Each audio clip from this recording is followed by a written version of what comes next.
Bapak, saya hadir ke sekolah Bapak untuk melakukan pendampingan individu yang kelima. Dan dalam hal ini saya ingin melihat sejauh mana Pak Budi sudah menerapkan program yang ada di LMS dan aktivitas yang ada di LMS di sekolah Bapak, terutama berkaitan dengan modul 3.1 dan juga aksi nyata di 2.3. Tentunya berbicara modul 3.1 berkaitan dengan pengambilan keputusan nih Pak. Mungkin Bapak bisa bercerita pengalaman Bapak ketika Bapak menjadi guru dan menghadapi suatu case atau kasus yang mana Bapak harus mengambil keputusan yang itu berkaitan dengan dilema yang Bapak alami. Ya, terima kasih Bapak. Jadi kalau dikatakan dilema seorang guru pastinya sangat banyak. Tapi yang bisa saya ceritakan di sini yaitu beberapa tahun yang lalu ada siswa, jika menurut dari sisi pengetahuan dia sangat kurang dan bahkan kehadirannya juga Pak sangat minim di sekolah kita ini, dan juga tugas-tugasnya pun sangat jarang dikerjakan dan dikumpulkan kepada saya selaku gurunya. Tapi setelah saya melakukan kunjungan ke tempat si anak, ternyata si anak ini tidak tinggal bersama orang tuanya, melainkan bersama neneknya, karena orang tuanya harus merantau keluar daerah untuk menemukan biaya penghidupan untuk anaknya. Maka si anak pun kuranglah diperhatikan oleh orang tuanya. Maka dari situ saya merefleksikan situasinya Pak, dan saya berpikir alangkah begitu sedihnya si anak ini, dan hal ini terjadi pastinya itulah yang menjadi penyebabnya, bahwa orang tuanya tidak beserta dengan si anak, dan si anak juga jarang diperhatikan oleh orang tuanya.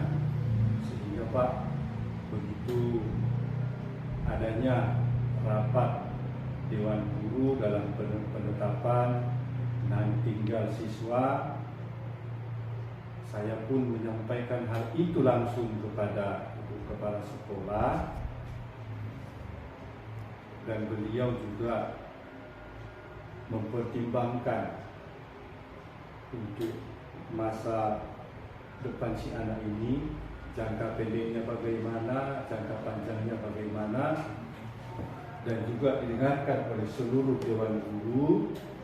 Ternyata si anak ini sewaktu dia masih tinggal dengan orang tuanya, orangnya adalah pintar, cerdas, dan bisa diarahkan. Tapi karena situasi ekonomi yang berat pada orang tuanya, sehingga orang tuanya harus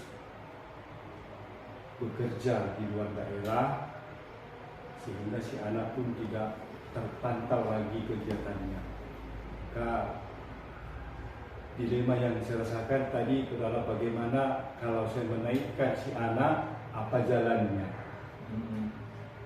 Kalau dia tinggal kelas, maka seluruh kecerdasan dan telah ia tunjukkan di kelas sebelumnya seolah-olah saya putus itu Pak ya. Saya menghambat dia untuk berkembang ke depannya, sementara kita belum tahu bagaimana kehidupan si anak ini ke depannya. Maka Pak, di saat itu dilema kita yang saya ambil adalah rasa kasihan terhadap si anak. Maka dengan segala konsekuensi yang harus saya ambil, dan juga dengan pertimbangan dari rekan-rekan sejawat guru-guru dan juga kepala sekolah, maka kami setuju untuk menaikkan kelas si anak. Tapi ketika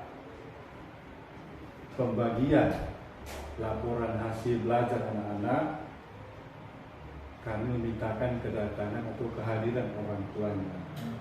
dan kami menyampaikan fakta-fakta yang ada terhadap si anak, dan si orang tua mengakui itulah adanya, dan kedepannya si orang tua berjanji akan lebih memperhatikan si anak, dan mereka orang tua yang tadi sangat mendukung keputusan yang diambil oleh saya, rekan-rekan sejawat, ibu kepala sekolah, dan berterima kasih atas keputusan itu karena inilah jalannya sekolah menuntun dia ke tingkat yang lebih baik dan lebih diperhatikan ke depannya oleh orang tuanya.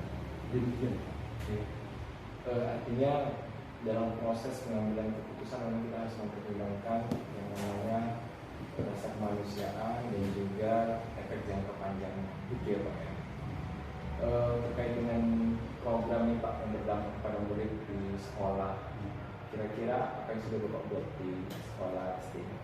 Ya, jadi Pak, dari awal saya mengikuti kegiatan guru penggerak ini dan pendidikannya, saya beruntung bisa mengetahui bahwa di sekolah kita juga ini ada lulusan dari guru penggerak, dan saya sering bertanya-tanya kepada beliau, dan beliau menceritakan apa-apa saja kegiatan-kegiatan dalam pendidikan guru penggerak, terutama yang lebih mendekatkan guru dengan siswa Pak. Kita telah buat program yaitu 5S, di mana siswa itu dari pintu gerbang telah menyapa guru dan saling bersalaman dengan guru dari gerbang sampai ke lapangan sekolah. Dan kegiatan yang sudah biasa kita kerjakan Pak adalah apel bendera setelah hari Senin, Selasa sampai Sabtu. Sekolah kita mengadakan memang apel bendera, itu sudah menjadi kebiasaan di sekolah kita ini. Lalu hal yang paling nyata kemarin adalah bagaimana siswa ini saya ajak untuk menampilkan bakat-bakat mereka. Pertama kemarin dalam kegiatan Hari Sumpah Pemuda, dan juga sebelumnya ada kegiatan Hari Pendidikan Nasional, anak-anak kita telah menampilkan bakat mereka melalui tari-tarian daerah, Pak. Baik yang perempuan maupun yang laki-laki, mereka telah menunjukkan bakat mereka. Bahkan juga ada yang murid kelas lain menampilkan kebolehan mereka dalam menyanyi tunggal atau vokal solo, Pak. Jadi menurut saya itulah sebagian kecil dari yang telah saya kerjakan setelah saya mengikuti program pendidikan guru penggerak ini. Dan saya rasakan memang yang saya dapat pengetahuannya akan saya implementasikan pertama di kelas saya, lalu akan dilihat oleh rekan-rekan guru, dan mereka secara perlahan juga akan mengikuti yang kita kerjakan. Jadi program apel pagi, apel bendera itu berapa menit Pak durasinya?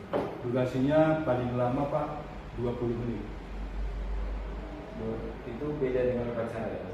Berbeda Pak, karena hanya menaikkan bendera. Setelah itu lalu sedikit ada arahan yang diberikan dari oleh guru piket yang setiap harinya secara bergantian. Oh gitu. Berarti kayak pembelajarannya ya, sebelum belajar ada apa namanya apel seperti itu ya? Iya Pak. Dan kadang bahkan kita mau juga ada guru yang mengajak anak ini untuk menampilkan bakatnya secara tiba-tiba, tidak dirancang. Kalau misalnya ada yang mau menampilkan bakat mereka, ada kemarin Pak yang pantomim, ada juga yang berupa kemampuan berbahasa asing, walaupun tidak seperti layaknya orang asing berbicara, tapi kami bersyukur mereka berani untuk menampilkan itu. Kalau tantangan nih Pak yang dihadapi ketika Bapak bergerak untuk program-program yang berdampak pada murid, gimana Pak? Ya Pak, Di awal kita merancang seluruh kegiatan itu Pak, namanya hal yang baru. Pasti murid merasa bingung karena ini hal baru, tetapi begitu kita kerjakan pelan-pelan, akhirnya mereka pun paham. Maka dengan pelan-pelan juga kita arahkan, kita bimbing bahwa inilah yang seharusnya dikerjakan oleh siswa, karena itulah yang diharapkan oleh kurikulum Merdeka, di mana seluruh pembelajaran itu berpusat pada siswa dan guru bertindak sebagai fasilitator dalam kegiatan pembelajaran Pak. Jadi bukan langsung jadi, tidak Pak, tapi kita pasti melakukan rencana-rencana. Setelah saya menerimanya minggu depan, saya melihat situasi, lalu saya mulai berbicara dengan anak sekolah saya, menceritakan bagaimana kalau kita buat seperti ini. Awalnya anak bingung, tapi berikutnya setelah dikerjakan pelan-pelan, mereka mulai mengikut, dan pastinya Pak, kita berusaha secara konsisten kita kerjakan, karena itulah yang diharapkan oleh pemerintah, yaitu kontinuitas atau adanya keberlanjutan dalam segala program yang kita kerjakan. Terkait dengan ini Pak, komunitas belajar di sekolah ini, apakah sudah berjalan dan dampaknya itu seperti apa di sekolah terhadap guru dan siswa? Ya. Kalau komunitas Pak, pastinya kalau di guru-guru di tingkat satuan pendidikan, kita guru-guru sudah ikut dalam kelompok kerja guru-guru atau KKG. Itu terus berjalan setiap tahunnya dan setiap bulannya diadakan pertemuan sebulan 2 kali Pak. Itu kalau terhadap guru-guru, di mana di dalam kegiatannya kita sesama guru akan melakukan komunikasi yang dua arah, bagaimana meningkatkan pembelajaran, juga bagaimana meningkatkan kompetensi seorang guru saat ia melakukan pembelajaran dalam kelasnya. Lalu Pak, untuk di siswa dengan guru, saya sendiri telah membentuk yang namanya komunitas tari tradisional kepada anak-anak. Memang awalnya hanya mereka adalah menampilkan tarian. Kali berikutnya saya terpikir dan saya ajak mereka, bagaimana kalau ini kita buat dari sebuah komunitas. Dan ini adalah bakat-bakat kalian, yang bekerja adalah kalian juga nak. Ini sangat cocok untuk menjadi sebuah komunitas. Nanti kita akan buat susun pengurusnya. Bapak akan beritahu kepada orang tua kalian.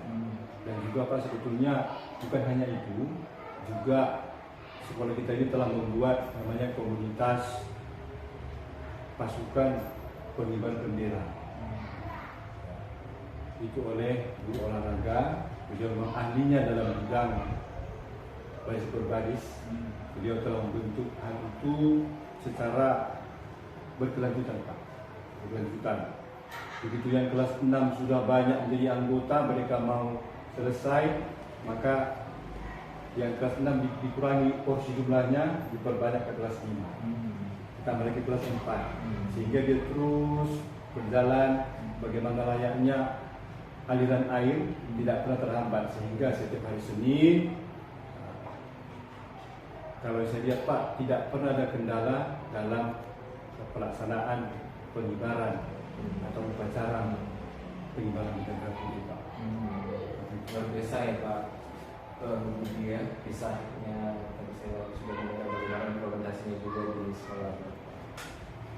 Tadi saya juga sudah melihat bagaimana penerapan coaching ya, yang sudah Bapak lakukan dari mulai prosesnya pra observasi, dan tadi saya melihat bagaimana pasca observasinya.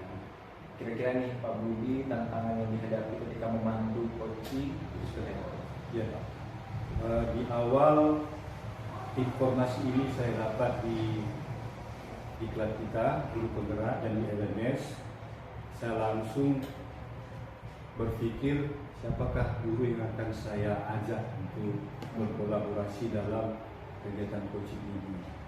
Dan saya lihat Ibu Sebentina menurut saya adalah sosok yang bisa saya ajak untuk bekerja sama, dan memang namanya kita guru kan Pak, pasti punya pribadi yang berbeda-berbeda, tidak akan selalu sama visi kita dengan guru yang lain. Di awalnya saya mengajak beliau juga merasa keberatan. Kenapa harus saya? Tetapi saya katakan, Ibu, ini bermanfaat untuk Ibu, karena kedepannya kita tidak tahu ini bagaimana Ibu terpanggil menjadi seperti saya mengikuti iklan calon guru penggerak. Jadi kalau Ibu punya pengalaman, dan Ibu akan semakin dikuatkan bagaimana seharusnya melakukan pembelajaran dalam kelas. Lalu beliau pun menyetujui, terus saya pantau, terlebih dalam mempersiapkan modul ajar atau PPP-nya Pak, bahan ajarnya, media ajarnya telah selesai disusun oleh si Ibu Sebentina, dan beliau menunjukkan kepada saya, dan saya mengatakan ini sudah baik, tinggal terlanjut dengan melakukan percakapan pra-observasi. Dalam pra-observasi juga beliau sangat antusias, bahkan menunggu sampai pulang sekolah. Beliau belum pulang karena antusias ingin mengetahui bagaimanakah kegiatan pra-observasi. Dan di saat kegiatan observasi, beliau tinggal melakukan yang harus dikerjakan seorang guru yang mengajar. Beliau menikmati, walaupun tadi dikatakan ada beberapa kendala, dan itu hal yang wajar. Untuk kedepannya masih ada waktu untuk beliau melakukan perbaikan dan memantapkan terlebih dalam menerapkan pembelajaran berdiferensiasi. Itu Pak, sebenarnya saya lihat memang belum terlihat. Cuma dari awal pembelajaran beliau sudah berhasil mengaktifkan siswa melalui kegiatan ada ice breaking. Tapi saat melakukan materi pembelajaran dan diskusi, di sini beliau masih belum mungkin memahami bagaimana harus mengerjakan yang namanya kegiatan pembelajaran yang berdiferensiasi. Lalu di bagian yang penutupnya, sewaktu melakukan diskusi dan presentasi juga masih perlu bimbingan kepada Ibu Sebentina dan juga siswanya bagaimana cara yang baik dan benar dalam melakukan diskusi dan juga dalam presentasi. Dan secara keseluruhan Pak, berjalan dengan baik, walaupun ada kendala sedikit bisa kita maklumi karena ini semua adalah proses. Dan saya yakin nantinya ke depan Ibu Sebentina akan semakin mantap dalam memahami bagaimana itu pembelajaran yang berdiferensiasi, karena jika itu diterapkan, beliau akan bertindak hanya selaku fasilitator dalam pembelajaran. Yang bekerja adalah seluruh anak didik atau peserta didik siswa. Setuju Pak. Jadi memang kita guru posisinya kedepannya diharapkan sebagai fasilitator dan siswa kita yang bergerak untuk mencari dan menemukan apa yang menjadi fasilitasi. Iya. Pak Budi, Iya Pak. terkait dengan Google Site, gimana Pak perkembangan Google Site untuk portfolio digital dari Bapak dan nanti kedepannya rekan Bapak Profesor Fred? Setelah kemarin Bapak mengajarkan saya untuk mengisi Google Site, saya sudah secara perlahan-lahan membuat seperti yang Bapak ajarkan.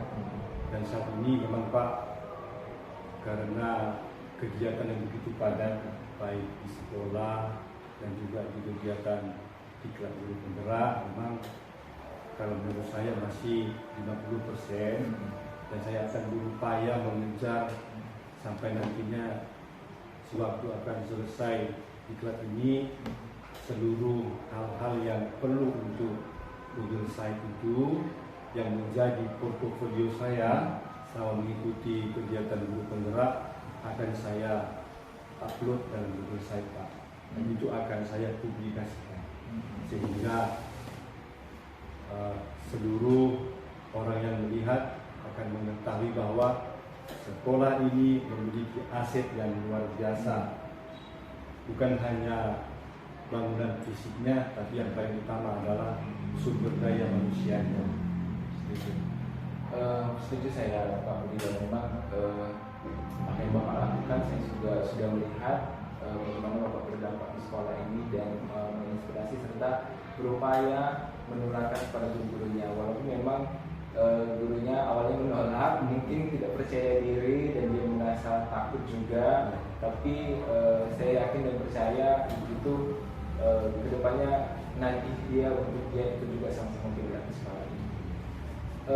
Pak Budi, untuk kedepannya sekedar informasi saja, nanti kan di LMS itu ada persentase, dan persentase itu diharapkan 100%. Dan mungkin kalau sekarang orang Bapak masih sekitar 86, dan nanti kalau misalnya dalam proses penyelesaian modul 33 yang berdasarkan lolos harusnya tanggal 5 Maret sudah selesai.